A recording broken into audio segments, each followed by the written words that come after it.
Circle Open Circle here at the Holodeck at 175 West 2nd South. DC Jones, who's been with us on the board of directors here for the SL Circle for a few years now, is going to talk to you about best practices with Facebook, how things have changed, which is not as often as Google, but fairly often. A little bit of housekeeping. We do have coming up our marquee event, which is Speed Networking. That will be on, I believe it's the 17th, but it's 2 Tuesdays from this past Tuesday at the Zions Bank Founders Room. And of course, we have our lunches here every Thursday, and we will have our SL Crawl at the end of the month. So look on our website at slcircle.com. And with that, I welcome DC Jones with Media Bus. Thank you. So this is interactive. It's going to be very short if there are no questions, because I only prepared 3 things, and I want to answer your questions. So the very first thing, how many of us are a B2B type of approach? Okay. And B2C? Okay. All right, and you're B2C as well? All right, so 3 main things if you don't know with social media. Not every platform is created equal. Each one has its own target audience that it caters to. So last week we had LinkedIn. That's basically a B2B type of situation. We can also use Facebook for B2B, but it's a different approach and different tactics that you would use from LinkedIn to Facebook. Okay? So with that in mind, once you know, the very first thing that you need to do is you need to know your audience. And how I mean know your audience is you need to know what they want, what they're more inclined to click upon, what content they're liking, because what you want to do is be that source for content that they want to have. So you guys are in commercial real estate, right? And SEO, and we've got consumer services and products there. Subscription services. Subscription services. So what you really need to do is say, who's my target end person, and what would get them to click on what I have on my Facebook? Okay? So, real quick, we know the difference between a profile and a page, right? Profile is yourself, a page is usually your company. If you are a celebrity or some type of community person, that you can be put up as a celebrity or have that personification of a page. But usually the profile is people that you know, and the page is people that you're reaching out to. Okay? So with that, bring up here's my superhighway, and this is where I get most of my information when I'm on Facebook. This is my newsfeed. This is the type of content that you're wanting to put out there for your target audience and your clientele.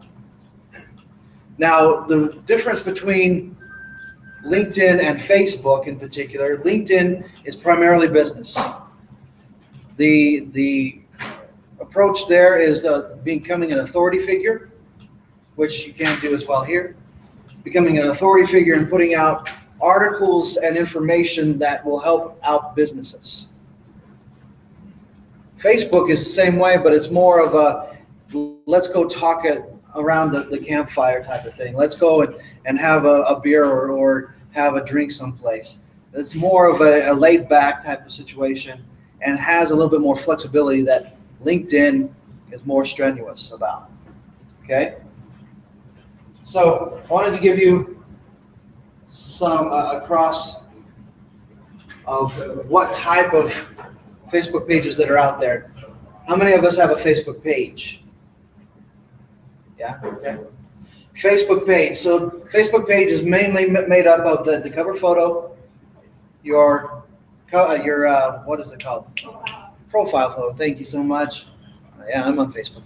Profile photo, and then what you're posting and what people are posting on your page. Now, this one in particular, these guys are down in Arizona. They're not necessarily going after their likes too well. They've been around for 1.5 years or so, and they've only got 1,600 likes, a little bit less than that. And what these guys are these were a company that I initially set up, but they took it on in-house.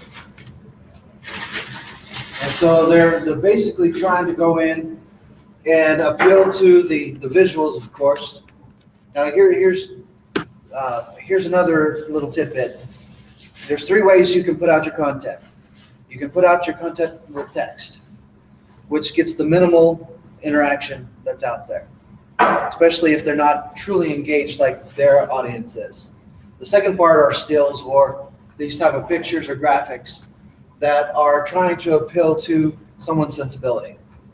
The third one, and the most advantageous, is video. Some type of video, and then we can go into Gary Vaynerchuk's particular page on Facebook, his videos in particular. If you haven't seen Gary V, go put him out there on Facebook or put him up on a Google search. Find out what he's doing. He's actually doing it very well, being able to pull in the information and put out his information that he wants to have out there. Incredible insights, Gary Vaynerchuk. So these individuals here, they're trying to appeal to sensibility. They got a few videos. It's mostly of their events, but there's not much you can do with cars except for Jeeps. Now, one of the things that we tried to introduce to them is to get deeper into their clientele as becoming one of their clientele. So to write this page and to post on this page as if they were a Jeep enthusiast, someone that was down into those gear boxes. They're changing out their differentials. They're getting the tires on there, and they're getting everything ready for their next Jeep run. They haven't quite used that tactic yet, but that's exactly what they need to do, because they would get, if you look up Jeeps and Jeep clubs and associations, they're huge. And the loyalty factor in an association for an activity like Jeep and rock climbing with Jeeps is phenomenal. They haven't yet tapped into that. And that's one of the things that I would still say, let's keep going with. I'm showing you our page, SL Circle Doing Business Better. Of course, we have our ongoing cover photo, which we change out. It's good to be able to have your cover photo that changes every so often. The more you change it, the more people are going to expect the change. So that's one on it. Also, with that changing, you'd be able to get more people coming back to it to see what's new. And you always want to have something that's shareable or clickable. There's 3 ways to have, there are actually 10 ways, but the 3 best ways to have something shareable or clickable is through touching the funny bone, having something funny, something hilarious, something that individuals say, I need to share this with other individuals. The second one is sentimentality, the tearjerker, something that people can relate on an emotional, a deeply emotional level. So kittens and babies and guys getting hit in the crotch, they are getting the clicks. Now, for us or for Superstition Springs Automotive, that might not be something that they can be doing, but that same type of vein. And the third one is sex appeal, using the sex appeal situation, which is unfortunately or fortunately tired and been used since advertising's been going. So I would say if you can make it funny, if you can make it memorable that way, or make it emotional, a tearjerker, sentimentality, those are the best 2 ways. And then you can, put up bikini shots or whatever it might be. So those are the first 3 ways. And what we're trying to do here, because we're a business-to-business oriented situation, we're trying to get more of coming to our events. This is our purpose for this page. When you know your clientele, then you're going to know your purpose for your page. Our clientele want to see more of what we're doing within the community. So we had our last event with Bridget, and we have the others that are coming down here. And we've got Startfest that's happening. And thank you very much, Joe, for posting everything that way. The third one is one of my clients. Joe knows Tattoo Away. We are basically this is how we are approaching the end user. Now the end user for these individuals is someone that wants to get their tattoo removed or modified. But that's not our end user. Our end user is the studio. So we're taking the pharmaceutical approach where we're saying you can get this done for yourself and ask your local studio if they have access to this. So we're going out into the masses, and as you see, we've gotten up to 93,000 in terms of our reach before, and we've gotten up to 3,000 some in our post engagements. Right now we're in a little bit of a lull of what we're posting. I wanted to show you really quickly. Any questions by any chance? Is this information you want to know? Yeah, I'm interested in the product. Okay. Well, in terms of how you'd be able to do this, Facebook, about a year and a half ago, started cutting down on organic exposure. And what that actually means, individuals before, you could have second to third tier eyes on what you're posting. In fact, we have near 2,000 right now, 1958. Back then, in the golden days of Facebook, when you post something, 1,958 people would be able to see it on their news feed. Well, they've cranked back on that. In fact, they've cranked that almost no one organically can see what you're posting off of your business page. They used to be about 10%, and when they made this change, it was 1% at random are actually seeing what you're posting on your page. So if I only have 2,000 individuals, 1% of that at random are seeing what I'm posting. So they've really cranked back on the organic and want you to pay to play now. And quite frankly, for this one in particular, let me show you the baby tattoo one. Okay, this one cranked. It was great. It only cost us 2 cents per click, and that's cheaper than what historically Google could get you on a PPC type of situation. So again, I wanted to be able to get babies always work, right? And kittens you can't shave a kitten and tattoo it. So we're doing with babies. And this one got 38 shares. If I can show you guys here our results. All right, so we spent $75 to get 1,384 reactions to it. Mostly it was clicking on the picture. And we got, I've got some software that we had around 400 people save as, right click and save as on this picture. 12.5% on link clicks, that was superb. Yeah.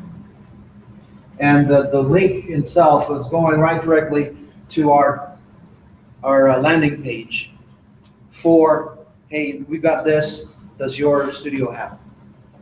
Talk to your local studio to be able to do that. So, and that's another thing.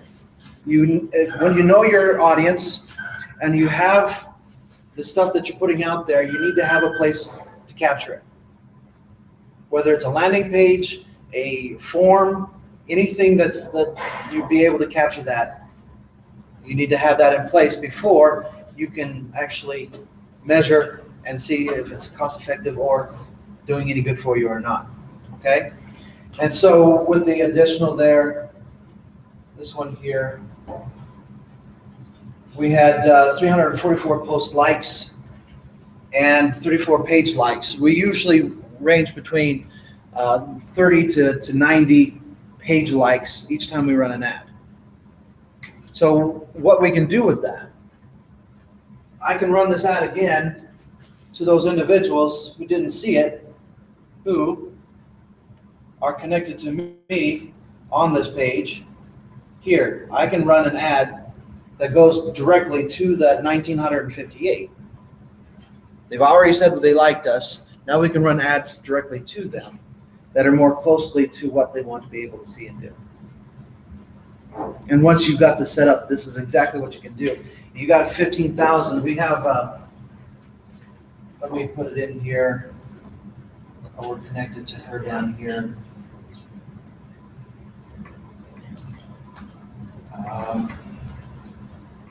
Black Lotus here.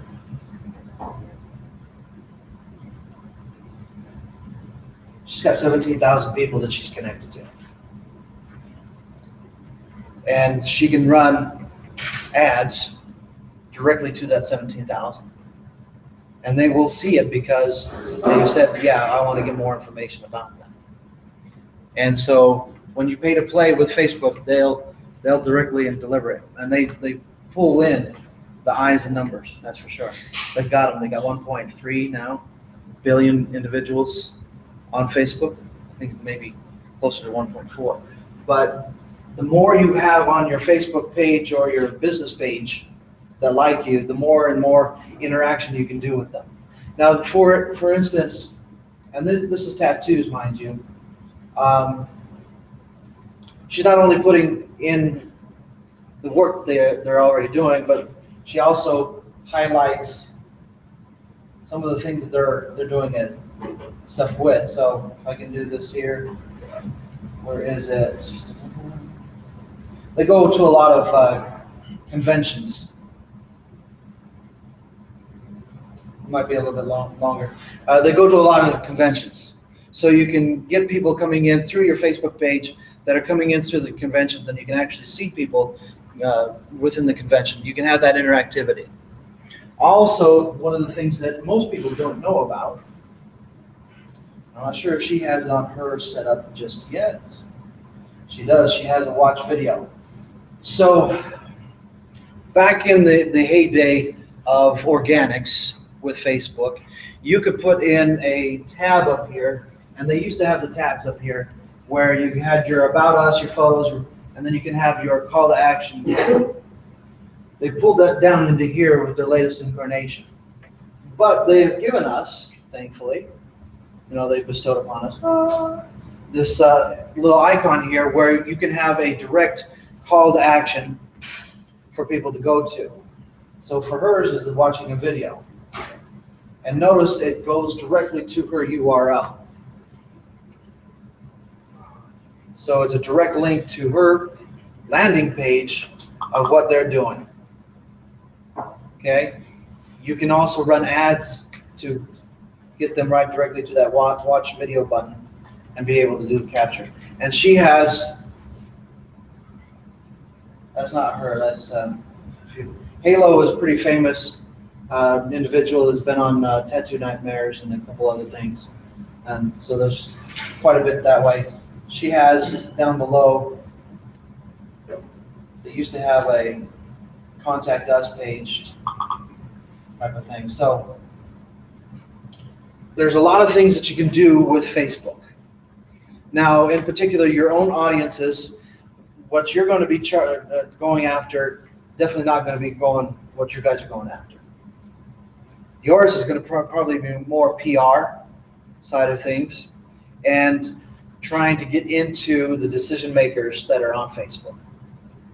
So your keywords are going to have to be different than someone that's going to be doing the home buying that you're looking to do. So your strategy is going to be much different from each other. Yes. In terms of SEO, are you doing better optimizing your standard web page to come back to your Facebook, or your Facebook to come back to your web page? Both. Really, there's a meld, and forgive me if I'm wrong on this, she's SEO. There is a meld now that's happening with social and SEO. Google is picking up social conversations, replies, comments more often now than they ever have before. So if you are, especially in your replies and your conversations or in your postings, if you're keyword conscious, so you're not plastering it with your keywords, every other word, but if you're keyword conscious with your name, your business name, your brand's name, and the keywords that you want to kind of hit, then you're going to be getting more indexing and what is it called? Index, Results. results coming through that way. And to answer your question from my point of view, be where the people are. If they're searching on Facebook, be there. If they're searching on Google, be there. And if they're Okay. searching LinkedIn, you need to be there too. And they can find your Facebook and your LinkedIn on Google. So maybe that's a good place to start to get all three of them, but your name needs to be in your stuff. Yep. And that way your Facebook will come up as well as your website on Google. And then on the Facebook, are you doing that? Your name as an individual or your company? Your company needs to have its own page. Yeah. Yes. And then where do you put your name to link back? Well, so if you work for like Coldwell Bakers and you are your own person Yeah, and you want to build your brand identity as a As well, person, yeah. you need to be an authority with your name as well. So you'll need a second page for yourself and your knowledge outside of your business's knowledge. Okay, great. I always say, build your own brand. And I've said this to individuals that are business owners, and I've said this to kids that are in high school. You can't build your brand early enough because, you're in commercial real estate, but you're doing it for another company, and you're not going to be staying with the company for 50, 60 years. People want to know you. They want to know who you are and what you do with that company. Yes. Well, that's why some of the larger firms now, they are taking away team branding, personal branding. Yeah. So you can have a Facebook page, but if you attach it with any type of a company name, they need to take it down. And another one that's really hard with this is financial advisors. If you're a financial advisor, and I don't think anyone else is here, it's hard being on social because there's so many regulations and stringent. But for you, I would brand myself. This is my name and this is who I'm representing, or this is what I'm doing. But you may not do that forever. You might do something else as a tangent. Or you might have something that you bring in. For instance, I have one, it's Live Your Life Naturally. And she's a certified herbologist. So she knows herbs. But she's also doing dietitian type of situations now. She's also doing gardening. And she's also doing the teaching or being able to do the classroom situation. If she didn't brand herself, which Live Your Life Naturally is her brand, it's her, then she wouldn't, if she was doing it on a company or doing it on a industry, she wouldn't have that brand demarcation that you're going to need with Facebook. Okay? Any other questions real quick? All right. So let's get you on the next one here. The other example that I have that we can pull out here, pull into my pages. Actually, let's do into groups. Okay, groups in particular are exception to the rule. Groups are set up for individuals to come together with like-minded interests to be able to talk about it. So again, your content is key. You need to be a maven for content. And if you want to know how to get the content, original, borrowed, or curated, or just passing along the article, whatever it might be, there's strategies for that. But you want to have your content that's put out there for individuals. This is more user-driven type of content that we want to be able to put on here. In terms of groups, you get between 27 and 35% more eyes on what you post on a group than you will posting on your profile or on your business page. So for instance, if you are a company that's doing commercial real estate and there's an active group on Facebook in particular that's talking about commercial real estate, you posting from your profile in particular, and you can post as a page if you want, you can post on that group, and 35% of those individuals that are connected to it are going to see what you're posting automatically. And they're going to see, due to admin situations, they're also going to see when they come to the group and find out what the conversation's all about. So groups are a good way. It's a longer play, but it's a good way to be able to build your brand and to build your authority figure status on this. What is the main thrust of this, though, is its content. I always say, if I was my target audience, would I click on this? If the answer is no, I don't post it. If it's not interesting to me, it may not be interesting to someone else. And in particular, if you have your target audience in mind, if it's not going to be interested in with that in mind, don't post it. Don't damage your brand. Okay? When in doubt, don't post. Because we know what people have posted on other platforms have gotten into some big trouble that way. So with that, content is king. Now, there's the original content that you yourself are actually creating. It takes time, takes the energy as well as the willpower to keep it going. There's also curated, which I call Google Alerts. And if you put a Google alert for the keywords that you want to pull in, you can go in and get articles that are coming in about the topics that you want to be able to do. And then you can put your own spin on it. I always, of course, give attribution to the original article.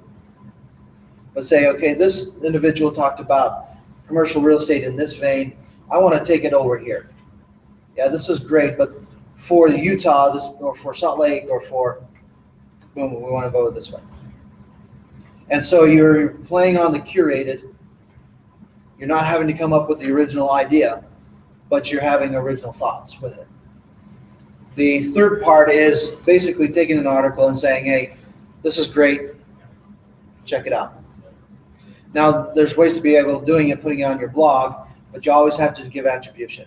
If you don't give attribution, you get in trouble eventually, if not immediately, depending on how high profile you actually are. They don't like you to plagiarize? Yeah, they don't like you to plagiarize. Give attribution to everything that you pull out, and if they want you, they're going to get more information about you. Okay. So, any other questions? Bueller? Miller. So that's Facebook. That's Facebook in a nutshell. It is ongoing, being able to keep your content, keep people coming back to it, so have them anticipate what you're posting, and then getting that conversation, that engagement going. And the more and the better you do that, the better off you're going to be, and be better off. That baby ad that we did, we got 11 leads off of that baby ad right there, of individual studios wanting to know more about what we do. We did another one. That was my first test. That was more of the baby-esque, and we got 14 off of that. So this, obviously, this vein is being tapped pretty well for studio owners to be able to do things. And more people are seeing it. In fact, this one in particular, it tapped into a European vein. So of the 10, we had 7 that were from the Netherlands, from Iceland, from the UK, and from Sweden. And it just tapped into that vein, and that it ran with it.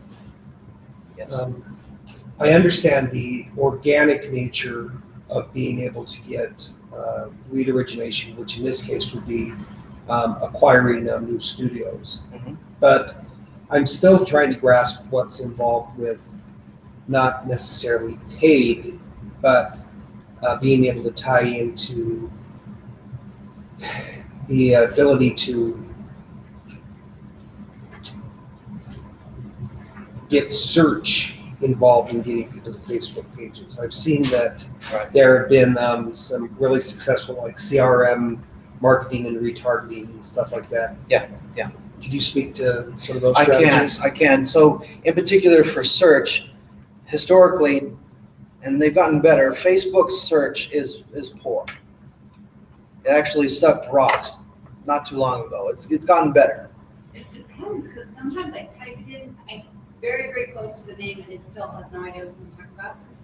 Or I type it in exactly right, it still doesn't know who I'm talking about. And so you're not searching even generals, I'm searching by actual business names or Right. networking group names. It's just, I have no idea. And if you don't have any connections to it in particular, that's where they're wigging out saying, where can we do this? Where can we? So is it less query based and more association based? It's more association based. Oh, that explains so much, because I don't do a lot of work thinking on Facebook, and so when I go for a networking group, none of the people I know are. Yeah. 'Cause I try to keep Facebook more social and more business-like. It's hard to keep Facebook totally out of business. And I would also advise, keep business, professional, keep that one side and keep your personal another. I've got 3 profiles on Facebook, and none of them intermingle. No one's the same on each one that I'm connected to 3,900 people on this one. On my personal one, 400. And I don't intermingle them at all.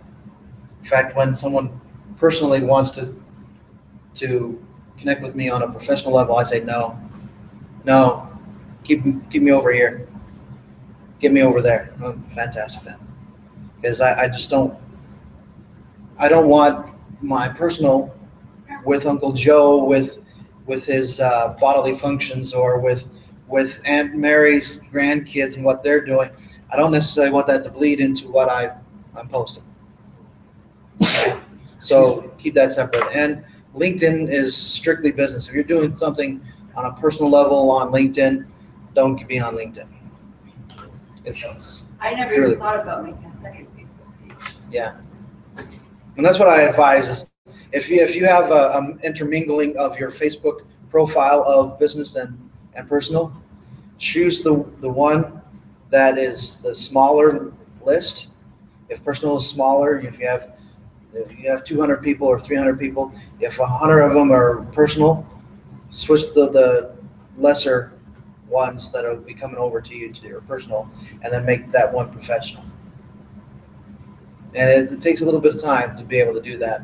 It's not easy, but it can be done. Well, I've just been ignoring everybody from any work relations that come over on Facebook, so. Yeah, I would do a professional one if I were you, and start that out. And for me, it's easy because personally, people know me by my given name, but I go professionally by DC. So usually someone that's coming in with my given name, which is Darren if you want to know, if they come in with my personal name, I know, oh, it's personal business. It's personal. It's not business. So it's pretty easy for me to demarcate that way. But in terms of search, the more times you post, the better off you're going to be, because Facebook is going to be able to query that. Also, it's better for a search engine, because the more often you're posting, the more often you can be indexed. I always advise a strategy of 3. And it's usually video marketing with YouTube, with Facebook, having a presence there. And then if you are any type of business to business oriented, having a LinkedIn. But if you're not business to business oriented, or you're business to consumer, and in particular if females are your main target audience, Pinterest. Yeah. Forget LinkedIn, Pinterest. If you're skewing younger, then it's Snapchat and Instagram and Twitter. So where your audience is, you got to know where your audience is and where they're going to be getting connected to you best. And I was mentioning this earlier, Google Plus is no more. They have dismantled it, and they're not pushing it as a social media anymore. They have taken Hangouts, so they've taken all the other components and moved it into other places. But I would have a Google Plus account Simply for the indexing. for the indexing. Google loves themselves, you might as well find Yep. Yeah. Yeah. So Google's going to do their stuff first before they do anything else. So that's what I would advise on a general level. And you can have tools that can actually make the Google Plus stuff be part of a post, be it a Hootsuite or a Buffer or something else like that. Right, right. You can add it into that. Right now, there's a lot of industry buzz on exactly what they're going to do, because it's not in the grave dead, but nobody's really pushing it right now. How it's going to be reincarnated is what everybody is talking about right now. How is it going to come out, and how is Google going to interact? As an example, the streaming that we do for these lunches on Thursday, about 2 weeks ago, it became more difficult to use the Google Plus on-air functionality. They started having to do validation and things like that. And so now it's actually easier than trying to go through the multiple steps in Google Plus, because just like you said, there's dismantling that's occurring there. Right. Just going straight through doing the event in YouTube. Yeah. So. And YouTube in particular is hot. Video marketing. If you're just starting out video marketing, get comfortable in front of that camera. And then you can use that same video piece in LinkedIn, but with a different caption and a different tie-in. Twitter, the same thing, but it's a different messaging. Exactly. But it can all be based upon the same content. And it's all intermingled, and the search engines like that. Yeah. They don't like to have identical content. Yeah.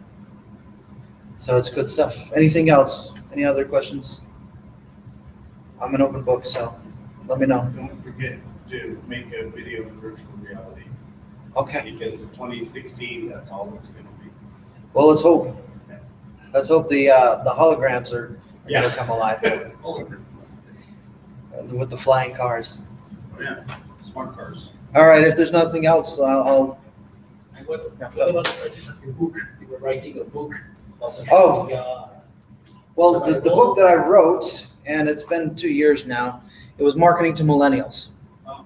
And the marketing to the millennials, when I wrote it, was a newfangled idea. Not too many people knew how to engage with the millennials. The millennials are mainstream now. And the millennials are essentially from 25 to 40 right now. Those are the millennials, edges of them. And those are the ones that are moving, shaking the industries, the marketplace. They're the largest consumer base it's ever been, the millennial generation. If you think that the millennial generation, they say, is the kids of the baby boomers. Baby boomers was the largest ever to move through and move consumer status, consumers, industries. They made the newspapers, they made TV, and then put it together. But what's dying right now? Newspapers and TV, because the millennials are not going there. They're doing YouTube. They're doing Yahoo News. That's why Katie Couric's on Yahoo News, because the next generation, that's where they're getting their news. So you need to go where that biggest consumer base is. And millennials is it. And then the stragglers, the Generation Zs and the lost generation, as they're calling them right now. So, all right. Awesome. Cool. Any other questions by chance? Good stuff. Thanks, DC. You're welcome, guys. Thank you. All right. Thanks for coming. We'll have next week posted. And is this your first time at Holodeck? Okay. That's I've been our a few. third time. Yeah. Third time? It's just I don't have anything to follow up with. Fantastic. That's all right. Yeah, I really enjoy